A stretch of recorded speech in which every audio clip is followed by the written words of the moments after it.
এবার যথারীতি আমরা আগের ভিডিওয়ে বলেছিলাম যে আমরা অক্ষয় বটের উদ্দেশ্যে রওনা দিচ্ছি। আমরা অক্ষয় বটের উদ্দেশ্যে রওনা দিয়ে আমরা পৌঁছেও গেলাম। কয়েকটা সিঁড়ির ধাপ উঠে আমরা অক্ষয় বটের কাছে পৌঁছলাম। প্রচুর লোকজন পুজো করছে। একে তো অমাবস্যা, দিনটা মারাত্মক, মানে পিণ্ডদানের ক্ষেত্রে তো মারাত্মক দিন। তো অক্ষয় বটেও আমরা বসে পুজো করলাম। সে ছবি আপনারা দেখতে পাবেন, আমি পোস্ট করব, সাথে দেবো। তো ওই অক্ষয় বটে বেশ কিছুক্ষণ পুজো হলো। পুজো টুজো হওয়ার পর আমাদের একটা পিণ্ড নিয়ে ওই অক্ষয় বটের গিয়ে পিণ্ডটা দিয়ে আসতে হবে। এবার যখন আমি ওই পিণ্ডটা অক্ষয় বটে দিয়ে আসতে যাব এবং আমি প্রার্থনা করব যে আমার মা বাবা, বাবা মা, পিতৃকুল, আমার কাকা মেসো মাসি যারা আছেন পরিবারের, যারা দেহ রেখেছেন, তাদের মুক্তির জন্য, তখন ওখানে একজন পণ্ডিত থাকবেন। তিনি আমাকে দিয়ে কিছু মন্ত্র পাঠ করাবেন। করানোর পর ওইটা আমাকে হাতে করে ওই অক্ষয় বটের তলায় রাখতে হবে। তার জন্য ওনার একটা পারিশ্রমিক আছে। সেই পারিশ্রমিকটাও মোটামুটি বেশ ভালো টাকারই, কিন্তু ওটাও মোটামুটি ওই বার্গেনিং করতে হলো, হয়ে ওটা 100 টাকায় সমাপ্ত হলো। তো ওটা করে কমপ্লিট করে আমি ওই অক্ষয় বটের নিচে অক্ষয় বটকে সাক্ষী রেখে আমার এই একটি পিণ্ড আমি ওখানে সমর্পিত করলাম। আমার পিতৃকুল মাতৃকুল তাদের যারা নেই পৃথিবীতে, তাদের আত্মার শান্তি কামনায় করে এবার ওখান থেকে রওনা দিয়ে, এবার আমার সঙ্গে আর যারা ছিলেন তারা 2-3 জন নেমে গেলেন ভারত সেবাশ্রম সংঘের গেটে। এবার অক্ষয় বটের ওখান থেকে পেটশিলা যেতে গেলে 1 ঘন্টার কাছাকাছি লেগেছিল, কারণ রাস্তাটা জ্যাম ছিল।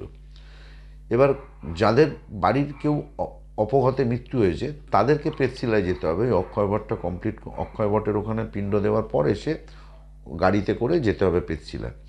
তো আমার সঙ্গে আমার দেবেশদা আমার সঙ্গে ছিলেন। তিনি আমার সঙ্গে পেটশিলা পর্যন্ত গিয়েছিলেন এবং পুরোটাই আমার পাশে ছিলেন, কারণ পেটশিলার কাজটা আমি একা করেছিলাম আমার ভাইয়ের জন্য। আমার ভাই, যারা জানেন তারা জানেন, আমার ভাই দার্জিলিংয়ে বাস খাদে পড়ে গিয়ে মৃত্যু হয়েছিল, অপঘাতে মৃত্যু হয়েছিল এখানে। তো যাই হোক, ওই অপঘাতে মৃত্যুর পার্টটা আমি পরে আপনাদের কাছে একটা ভিডিওতে বলবো। এবার যথারীতি আমরা গিয়ে পেটশিলায় পৌঁছলাম। এবার পেটশিলায় পৌঁছানোর পরে একটা পিণ্ড ছিল আমার কাছে। ওই একটা পিণ্ড, প্রথমে তো 3টে পিণ্ড দিয়ে দেওয়া হলো, একটা তীর্থগুরু, একটা বিষ্ণুপাদ পদ্মে আর একটা অক্ষয় বটে। 3টে জায়গায় 3টে পিণ্ড দিয়ে দেওয়া হলো। এবার লাস্ট যে পিণ্ডটা, ওই একটা পিণ্ডকে অর্ধেক করা হলো, করে আবার অর্ধেক করা হলো, মানে 2টো করা হলো, করে সেখান থেকে আবার ওই অর্ধেকের যেটা একটা করা হলো সেখান থেকে আবার ওটাকে 3 টুকরো করা হলো। ওই 3 টুকরো করে আর অর্ধেকটাকে সরিয়ে রাখা হলো, দিয়ে এবার ফুল দিয়ে একটা পাত্রের ওপর রেখে এবার পুজো হলো আমার ভাইয়ের আত্মার শান্তির জন্য, ওর মুক্তির জন্য। এবার ওই যে 3টে পিণ্ড ছিল গোলা, ওই যে পিণ্ডটা ওইটা গ্রহণ করবেন যিনি, এটা হচ্ছেন অগ্রদানী ব্রাহ্মণ, এবং তিনি তার আগে মন্ত্র পড়াবেন, আমাকে মন্ত্র পাঠ করাবেন, করি উনি গ্রহণ করে বলবেন আমি গ্রহণ করলাম, তবে আমার ভাইয়ের মুক্তি হবে। বুঝুন ভালো করে। এবং এই জায়গাটা মারাত্মক একটা পয়সার খেলা থাকে, মানে 10,000 টাকা থেকে 1,00,000 টাকা পর্যন্ত ওনারা চাইতে পারেন। এবার দেওয়ারটা হচ্ছে দায়িত্ব আপনার। ওনারা বলতেই পারেন, শুনবেন আপনি, দেবেন আপনি। এবার আমি সেটা 1,000 টাকা দিয়ে শুরু হয়ে আলটিমেটলি মিনিমাম 1,600 টাকার মধ্যে ওটাকে আমাকে সমাপ্ত করতে হলো, মানে উনি করলেন মিনিমাম ওই 1,600 টাকা আমায় দিতে হলো। কিন্তু পরবর্তীকালে আমি দেখলাম আমার সঙ্গে আরও 2-3 জন মানে দিলেন, তারা অন্য গাড়িতে এসেছিলেন, তারা সবাই উঠে চলে যাব বলে উঠেও পড়েছিলেন, তাদের থেকে 500 টাকা করে নিয়েছিলেন। যাই হোক, ওই জায়গাটা অ্যামাউন্ট গেছে, ঈশ্বর যা চেয়েছেন তাই হয়েছে, কিছু করার নেই। আমার ভাইয়ের মুক্তির ব্যাপার, নাহলে উনি কাজ করবেন না বলছিলেন, তো আমার বাধ্য হতে হয়েছে ওটা দিয়েছি। এরপরে এবার ওই অর্ধেক পিণ্ডটা আমাকে উনি গ্রহণ করলেন, কি উনি আবার মন্ত্র পাঠ করালেন, করি আবার উনি রাখলেন, রেখে বললেন এটা এবারে ওই জলাশয়তে গিয়ে নিক্ষেপ করে আসুন। আমি গিয়ে নিক্ষেপ করে আসলাম। এরপর যে আরেকটা অর্ধেক যেটা ছিল পিণ্ড, সেই পিণ্ডটা আমাকে আবার পুজো করানো হলো। কোথায় না, ওখান থেকে 676টা সিঁড়ি ওপরে উঠতে হবে। এবার আপনি যদি 676টা সিঁড়ি ওপরে উঠতে পারেন তো খুব ভালো, পেটশিলায়। নচেত এই যে পুজোটা হলো এটা নিচে মহাদেবের সামনে হয়েছে, তার সামনে এটা পুজোটা হলো। এরপর আমি অর্ধেক ওই পিণ্ডটা নিয়ে আমার পুরোহিত মশাই শিবুবাবুর সাথে আমি রওনা দিলাম 676টা সিঁড়ি পেরিয়ে প্রেতশিলার উদ্দেশ্যে। কিন্তু শিবুবাবু আমায় কিচ্ছু বলেনি। আমি বললাম যে ওই গাছের তলায় কী রয়েছে। প্রায় 30-35টা সিঁড়ি ওঠার পরে তখনও বেশ ভালো একটু হাওয়া দিচ্ছে, বাতাস দিচ্ছে, লাগছে বাতাসটা, এবং পরিবেশটা খুব থমথমে পরিবেশ, মানে রীতিমতো। তো উনি বললেন এখানেও যারা উঠতে পারেন না পুরো সিঁড়ি তারা এখানে দিয়ে যান, এখানেও এই গাছটাতেও দেওয়া যেতে পারে। তো আপনি কী করেন? না তাহলে আমি এখানে দিয়ে যাই, নাহলে আপনাকে পালকি করে নিয়ে যাওয়ার জন্য লোকও রয়েছে, তারা পয়সা নেবে, কেউ 2000 নেবে, কেউ 1000 নেবে, কেউ 3000 নেবে, সেটাও আপনাকে বার্গেনিং করতে হবে প্রেসশিলার টপে পৌঁছানোর জন্য। তো অগত্যা আমি আর টপে না গিয়ে আমি ওই গাছের তলায় লক্ষ লক্ষ নরনারীর ছবি রয়েছে যারা অপঘাতে মৃত্যু হয়েছে, তাদের ব্যবহৃত জিনিস পড়ে রয়েছে গাছের তলায়। তো ওইখানে ঠিক উল্টো দিকে আমাকে নিয়ে শিবুবাবু বসলেন আসন পেতে। ওখানে কিছুক্ষণের আবার পুজো হলো ওই পিণ্ডটা নিয়ে, ওই হাফ পিণ্ডটা নিয়ে, ওইটা নিয়েই পুজোটা হলো। যেই একটা হাফ পিণ্ড কিন্তু অগ্রদানী ব্রাহ্মণ গ্রহণ করে নিলেন, নিয়ে মুক্তি দিলেন। এবার আমাকে এই পিণ্ডটা এনে এই গাছের তলায় দিতে হবে, তবে পুরোপুরিভাবে আমার ভাই মুক্তি পাবে। তো যথারীতি আমি ওখানে পুজো হলো, হওয়ার পরে এবার আমাকে আমার শিববাবু বললেন যে আপনার যা দক্ষিণা দেওয়ার যা আছে আপনি দিন। তা আমি ওখানে শাড়ি ধুতি যা যা আছে সব দিয়ে দিয়েছিলাম।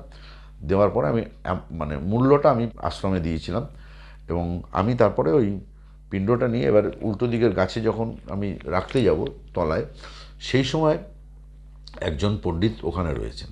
এবার তাকে কিছু মূল্য ধরে দিতে হবে, নাহলে সে গাছের তলায় নেবে কেন। তো সেখানেও কিছুক্ষণ বার্গেনিং হলো, হওয়ার পর আলটিমেটলি 200 টাকায় সলিউশন করে আমি ওখানে রেখে দিয়ে আসলাম। তো ওখানে আপনি মনে করলে 50 টাকা 100 টাকা দিয়েও রেখে আসতে পারেন। তো যা হয়, আমি তো দাদা, আমার ভাইয়ের মুক্তির জন্য আমি ওটা ওই করে এসেছি, দিয়ে এসেছি, দিয়ে আমি আর পিছনে তাকাতে পারলাম না, আমাকে সোজা বেরিয়ে আসতে হলো। এবার শিববাবু আমাকে তখন বললো যে এবারে আপনি বলুন কি করবেন। আমি বললাম দেখুন আপনার কাজ সমাপ্ত না, দেখুন এই পুরো জার্নিটাই কিন্তু কাজ করলেন পণ্ডিত হিসেবে শিববাবু, কিন্তু মাঝখানে যাদেরকে আমাদের অর্থ দিতে হয়েছে তারা কিন্তু আমাদের শাস্ত্রের লেখা অনুযায়ী একটা পাঠ, এই পাঠের অংশে আমার তাদেরকে অর্থ দিতে হচ্ছে।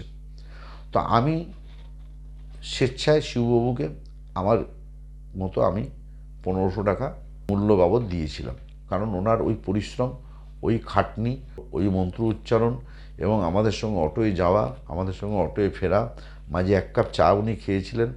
এটা খুব টাফ জব। যদি বলেন কেন, ওই 8টা 5-10 থেকে নিয়ে আপ টু 2:30-3টে পর্যন্ত এই মূল্যটা এমন কিছু মূল্য নয় আমার মনে হয়েছে।